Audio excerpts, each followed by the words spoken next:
Okay, so this guy wants to know how can he make her submit to him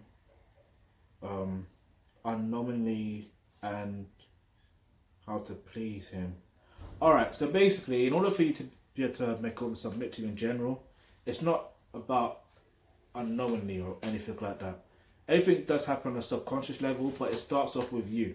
Yeah? And what I mean by that is you need to develop yourself as a thoroughbred alpha male. When you develop yourself as a thoroughbred alpha male, what's going to happen is she is naturally going to, or not even just her, but a woman in general, they're going to be naturally submissive towards you. You understand? It is what it is. It's your aura. It's everything about you. If you're an alpha, you're an alpha, innit? You ain't got to say it. It's just how you carry yourself. So that's why I say click the link in the description box below which says become a member of the Thealkebulantrust. When you do that, you get access to online courses such as roles and relationships, and that's where you're going to learn how to develop yourself as a thoroughbred alpha male. Alright?